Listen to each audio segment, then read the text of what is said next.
Hello everyone.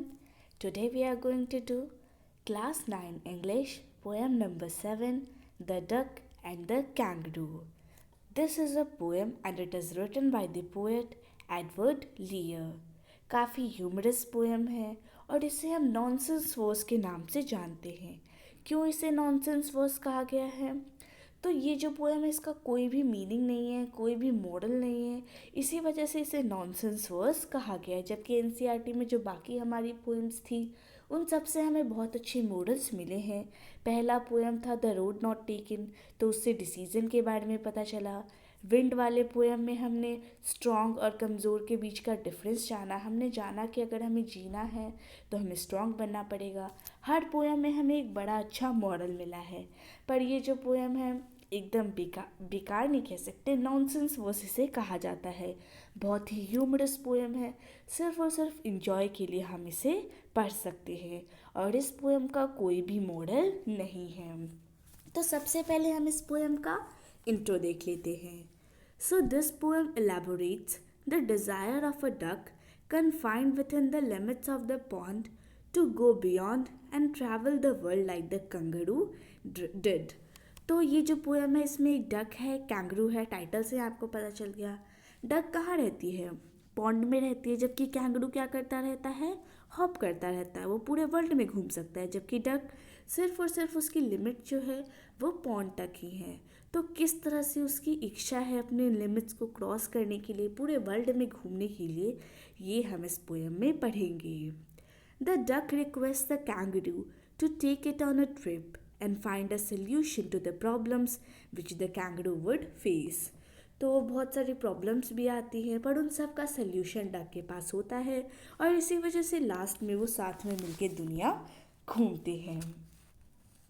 So now let's start with the first stanza. Said the duck to the kangaroo, "Good gracious, how you hop over the fields and the water too, as if you never would stop. My life is bored in this nasty pond, and I long to go out in the world beyond. I wish I could hop like you," said the duck to the kangaroo. तो इसमें कुछ difficult words है, पहले हम उन्हें देख लेते हैं।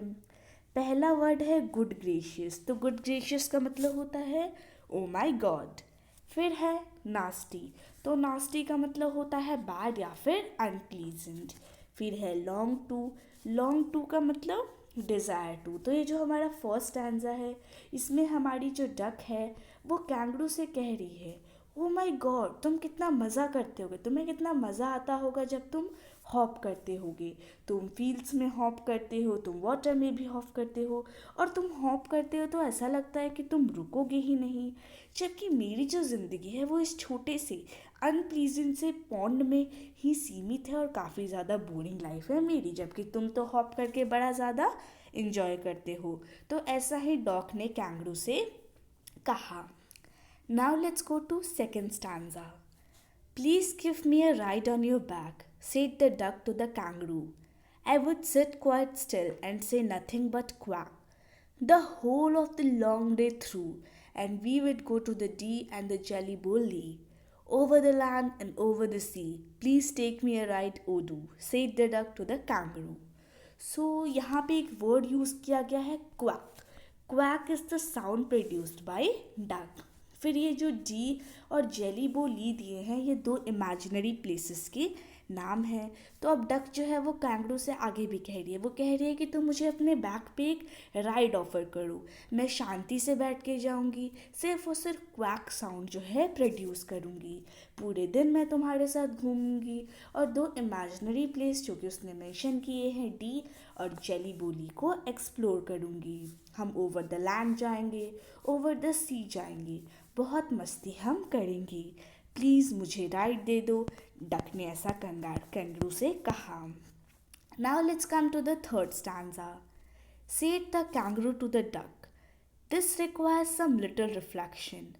Perhaps on the whole it might bring me luck, and there seems but no objection, which is, if you will let me speak so bold, your feet are unpleasantly wet and cold, and would probably give me the rheumatis," said the kangaroo.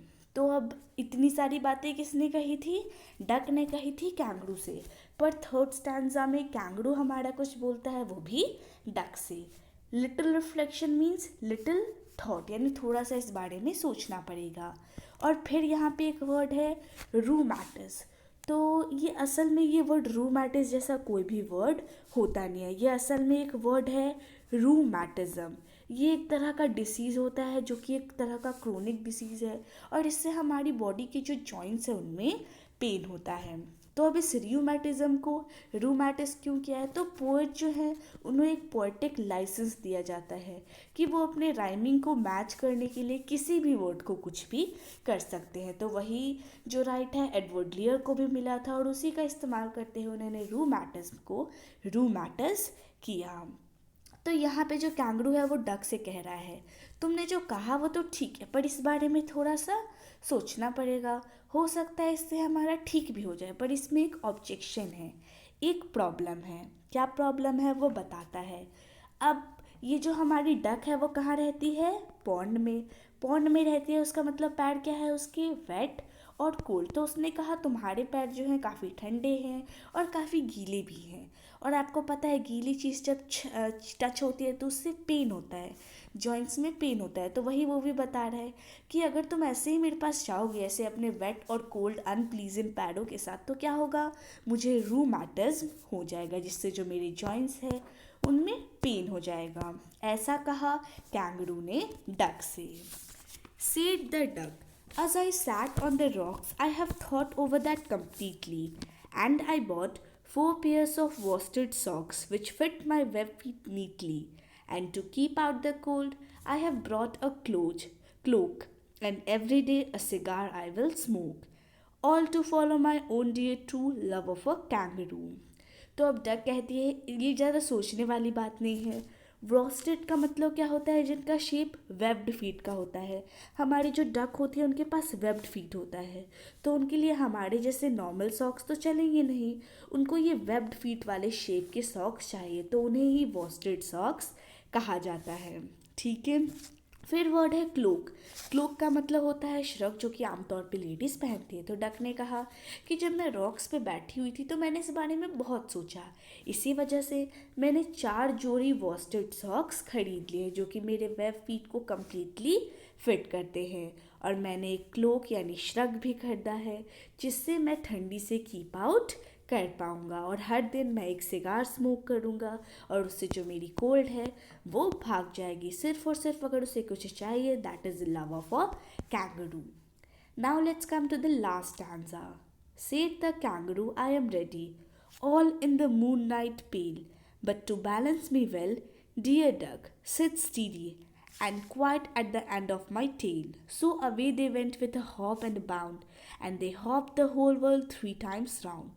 And who so happy, oh who, as the duck and the kangaroo. तो यहाँ पे kangaroo ने जब उसके सारे objections complete हो गए तो कैंगरू ने कहा नो प्रॉब्लम, अब मैं तैयार हूँ, चलो चांद की रोशनी में हम चलेंगे। और उसने कहा डक से, पर मुझे अपना बैलेंस भी बनाना है, इसलिए तुम ऐसे ही एक जगह पे बैठे रहना, ऐसा नहीं कि मूवमेंट करना जिससे मेरा बैलेंस बिगड़ जाए और मैं गिर जाऊँ। और टेल के एंड पे उसे बैठने को कह दिया, और फिर हॉप करते हुए उन्होंने पूरे वर्ल्ड का चक्कर लगाया 3 बार, और दोनों जो थे बहुत ज़्यादा खुश थे। तो जैसा इस पिक्चर में दिखा है उसी तरह से कैंगरू के टेल के एंड पे बैठी थी हमारी डक, और इस डक अगर ये थोड़ी सी भी मूवमेंट करती तो कैंगरू इम्बैलेंस हो जाता और इससे दोनों को हर्ट हो जाता। So here our poem has been finished. Wish you liked the video. Thanks for watching the video. Thank you.